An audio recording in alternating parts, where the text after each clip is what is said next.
बहुत पुरानी बात है। एक शहर में अमित नाम का एक लड़का अपने पूरे परिवार के साथ रहता था।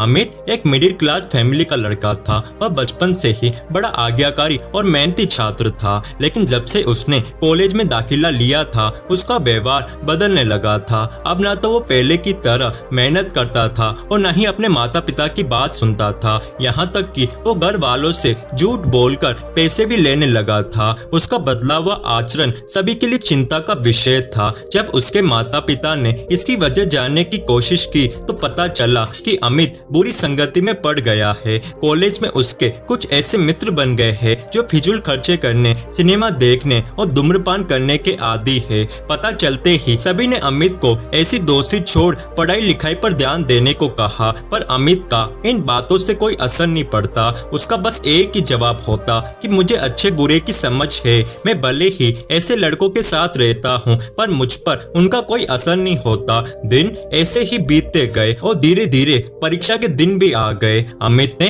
परीक्षा से ठीक पहले कुछ मेहनत की पर वो पर्याप्त नहीं थी। वह एक विषय में फेल हो गया। हमेशा अच्छे नंबरों से पास होने वाले अमित के लिए ये किसी जोरदार झटके से कम नहीं था। वह बिल्कुल टूट सा गया। अब ना तो वो घर से निकलता और न ही किसी से बात करता था। बस दिन रात अपने कमरे में पड़े कुछ सोचता रहता था। उसकी ये स्थिति देख परिवारजन और भी चिंता में पड़ गए। सभी ने उससे पिछला रिजल्ट भूल आगे से मेहनत करने की सलाह दी, पर अमित को तो मानो सांप सूंघ चुका था। फेल होने के दुख से वो उबर ही नहीं पा रहा था। जब ये बात अमित के पिछले स्कूल के प्रिंसिपल को पता चली तो उन्हें यकीन नहीं हुआ। अमित उनके प्रिय छात्रों में से एक था और उसकी ये स्थिति जान उन्हें बहुत दुख हुआ। उन्होंने निश्चय किया कि वो अमित को इस स्थिति से जरूर बाहर निकालेंगे। इसी प्रयोजन से उन्होंने एक दिन अमित को अपने घर बुलाया। प्रिंसिपल के बुलाने पर अमित उनके घर गया। सर्दी का समय था। प्रिंसिपल साहब घर के बाहर बैठे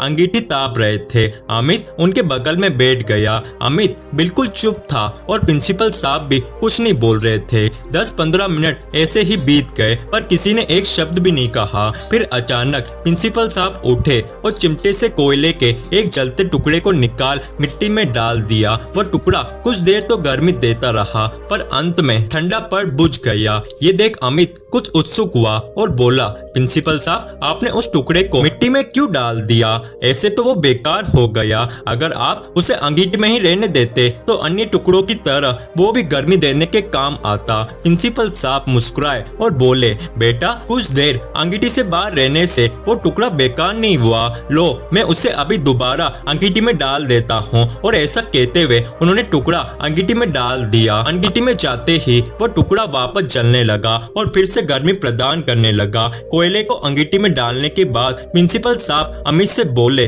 अमित क्या तुम इस कोयले से कुछ समझे? अमित तुम इस कोयले के टुकड़े के समान ही तो हो। पहले जब तुम अच्छी संगति में रहते थे, मेहनत करते थे, अपने माता पिता का कहना मानते थे तो अच्छे नंबरों से पास होते थे। पर जैसे वो टुकड़ा कुछ देर के लिए मिट्टी में चला गया और बुझ गया, तुम भी गलत संगति में पड़ गए और परिणाम स्वरूप फेल हो गए। पर यहाँ जरूरी बात यह है कि एक बार फेल होने से तुम्हारे अंदर के वो सारे गुण समाप्त नहीं हो गए। जैसे कोयले का वो टुकड़ा कुछ देर मिट्टी में पड़े होने के बावजूद बेकार नहीं हुआ और अंगीठी में वापस डालने पर धधक कर जल उठा, ठीक उसी तरह तुम भी वापस अच्छी संगति में जाकर मेहनत कर एक बार फिर मेधावी छात्रों की श्रेणी में आ सकते हो। अमित एक बात याद रखो, मनुष्य ईश्वर की बनाई हुई सर्वश्रेष्ठ रचना है। उसके अंदर बड़ी से बड़ी हार को भी जीत में बदलने की ताकत है। इसलिए अमित तुम ईश्वर की दी हुई उस ताकत, उस गुण को पहचानो, उसकी दी हुई असीम शक्तियों का प्रयोग करो और इस जीवन को सफल बनाओ।